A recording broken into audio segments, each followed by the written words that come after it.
வணக்கம் நேர்களே. 2007ஆம் ஆண்டு ஜூன் மாதம் 23ஆம் நாள் அயர்லாந்துக்கு எதிரான ஒருநாள் போட்டியில் இந்திய அணியில் அறிமுகமாகிறார் ரோஹித் சர்மா. அந்த போட்டியில் ரோஹித் சர்மா பேட் செய்ய வாய்ப்பு கிடைக்கவில்லை. காரணம், இந்திய அணி 9 விக்கெட்டுகள் வித்தியாசத்தில் அயர்லாந்து அணியை தோற்கடித்ததுதான். அதன் பின்னர் ஜூன் 29ஆம் தேதி தென்னாப்பிரிக்க அணிக்கு எதிராக தனது முதல் ஒருநாள் போட்டி ரன்னை எடுக்கிறார் ரோஹித் சர்மா. இப்படி சில ஆண்டு காலம் அணிக்குள் வருவதும் போவதும் மிகப்பெரிய அளவில் ரன் சுவபிக்காததும் ரோஹித் சர்மாவை வாட்டி வதைத்தது. அதே ஜூன் 23, 2026ஆம் ஆண்டு டெல்லியில் நடந்த விழாவில் இந்திய குடியரசுத் தலைவர் திரௌபதி முர்மு அவர்களின் கையால் பத்மஸ்ரீ விருதை வாங்குகிறார் ரோஹித் சர்மா. விளையாட்டில் அவர் ஆற்றிய பங்களிப்புக்காக, கிரிக்கெட் போட்டிகளில் இந்தியாவிற்காக 2 உலகக்கோப்பைகளை வென்று தந்ததற்காகவும் அவரது அளப்பரிய சாதனைகளுக்காகவும் இந்த விருது ரோஹித் சர்மாவிற்கு வழங்கப்படுகிறது. காலம் எவ்வளவு வேகமாக மாறுகிறது பாருங்கள். அணியில் இடம்பெற்றும் வாய்ப்பிற்காக போராடிய ஒரு இளைஞன் இன்று அந்த அணிக்காக 2 உலகக்கோப்பைகளை வென்று கொடுத்திருக்கிறார். இந்திய கிரிக்கெட் உலகத்திற்கு ரோஹித் சர்மா ஆற்றிய பங்களிப்பு பற்றி சில விஷயங்களை அறிந்து கொள்வோம். இது பத்ம விருதுகள் சாதனையாளர் 2026. 1987ஆம் ஆண்டு ஏப்ரல் 30 அன்று மகாராஷ்டிரா மாநிலம் நாக்பூரில் உள்ள பன்சோட்டில் பிறந்த ரோஹித் சர்மாவிற்கு அவருடைய தந்தையால் ஆரம்ப காலகட்டங்களில் பள்ளி கட்டணம் கூட செலுத்த முடியாத நிலை இருந்தது. ரோஹித் சர்மாவின் தந்தை குருநாத் சர்மா சரக்கு போக்குவரத்து நிறுவனத்தில் குறைந்த சம்பளத்தில் வேலை செய்து வந்தார். ரோஹித் சர்மாவுடன் சேர்ந்து மற்றொரு சகோதரர் விஷால் சர்மா ஆகிய இருவரையும் பார்த்து கொண்டு அந்த குடும்பத்தையும் அவரது தந்தையால் சரிவர நிர்வகிக்க முடியவில்லை. இதனால் ரோஹித் சர்மாவை அவரது சித்தப்பா வீட்டிற்கு அனுப்பி வைத்தார் அவரது தந்தை. ரோஹித்திற்கு ஆரம்பம் முதலே கிரிக்கெட் விளையாடுவது அவ்வளவு பிடிக்கும். ஆனால் வாய்ப்பு தான் சரியாக அமையவில்லை. இந்த நிலையில்தான் அவரது வாழ்வில் மிகப்பெரிய திருப்புமுனையாக ஒருவர் உருமாறுகிறார். அவர்தான் ரோஹித்தின் சிறு வயது பயிற்சியாளர் தினேஷ் லாட்.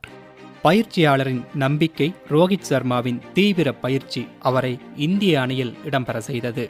2007இல் இந்திய அணிக்காக அறிமுகமாகிறார் ரோஹித் சர்மா. அந்த காலகட்டத்தில் துவங்கப்பட்ட இந்தியன் பிரீமியர் லீக் ரோஹித் சர்மாவிற்கு பெரும் உதவி புரிந்தது.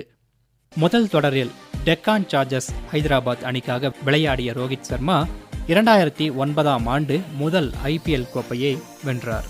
அதன் பிறகு 2011இல் மும்பை இந்தியன்ஸ் அணிக்கு ஏலத்தில் எடுக்கப்பட்ட ரோஹித் சர்மா 2013ஆம் ஆண்டு அணித் தலைவராக பொறுப்பேற்று 2013 தொடங்கி 2020 வரை 5 IPL கோப்பைகளை மும்பை அணிக்காக வென்று கொடுத்தார்.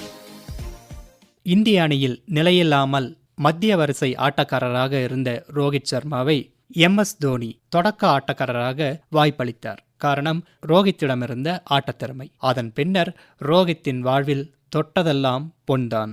2022ஆம் ஆண்டு ஒரு நாள், T20 மற்றும் டெஸ்ட் ஆகிய 3 வகையான போட்டிகளுக்கும் இந்திய அணியின் கேப்டனாக நியமிக்கப்பட்டார் ரோஹித் சர்மா. ரோஹித் சர்மா தலைமையிலான இந்திய அணி 2023ஆம் ஆண்டு உலக டெஸ்ட் சாம்பியன்ஷிப், அதே ஆண்டில் நடந்த 50 ஓவர் உலகக்கோப்பை, கடந்த 2024ஆம் ஆண்டு நடந்த T20 உலகக்கோப்பை, அதற்கு அடுத்த வருடம் நடந்த சாம்பியன்ஸ் டிராபி என்று 4 வகையான ICC போட்டிகளுக்கும் தலைமை தாங்கிய இந்தியாவின் ஒரே கேப்டன் என்ற பெருமையும் ரோஹித் சர்மா பெற்றார். அதில் T20 உலகக்கோப்பையும் சாம்பியன்ஸ் டிராபியும் வென்று நாட்டிற்கு பெருமை சேர்த்தார். ரோஹித் சர்மாவின் உடைக்க முடியாத சாதனைகளாக பார்ப்பது அவர் ஒருநாள் போட்டிகளில் அடித்த 3 இரட்டை சதங்கள். அதிலும் அவர் அடித்த 264 ரன்கள் என்ற தனிநபர் ஸ்கோரை தகர்த்து புதிய சாதனை படைக்க கிரிக்கெட் உலகிற்கு இன்னும் பல ஆண்டுகள் ஆகும் என்று கூறினால் அதில் மிகையில்லை. டெஸ்ட், ஒருநாள் மற்றும் T20 என உலகிலேயே அதிகபட்ச சிக்சர்களை விளாசிய வீரர் ரோஹித் சர்மா. தற்பொழுது வரை டெஸ்டில் 88 சிக்சர்களும், ஒருநாள் போட்டிகளில் 340ற்கு மேலும், 20 ஓவர்களில் 205 சிக்சர்களும் விளாசியுள்ளார். மேலும் 2019ஆம் ஆண்டு நடந்த ஒருநாள் கிரிக்கெட் உலகக்கோப்பையில் அவர் 5 சதங்கள் அடித்துள்ளார். இது போன்ற சாதனைகள் ரோஹித் சர்மாவை கிரிக்கெட் உலகில் மிகப்பெரிய ஜாம்பவானாக மாற்றியுள்ளது. அவரது பெரும்பான்மையான சாதனைகள் மற்றொரு வீரரால் படைப்பதற்கு வெகு காலம் எடுத்துக்கொள்ளும் என்பதில் எந்தவித சந்தேகமும் இல்லை. இன்னும் சொல்லப்போனால் சில சாதனைகள் உடைக்கப்படாமலே இருக்கும். இப்படிப்பட்ட அளப்பரிய சாதனைகளுக்காக இந்திய அரசு ரோஹித் சர்மாவை 2026ஆம் ஆண்டு ஜூன் மாதம் 23ஆம் தேதி அன்று பத்மஸ்ரீ விருது வழங்கி கௌரவித்துள்ளது.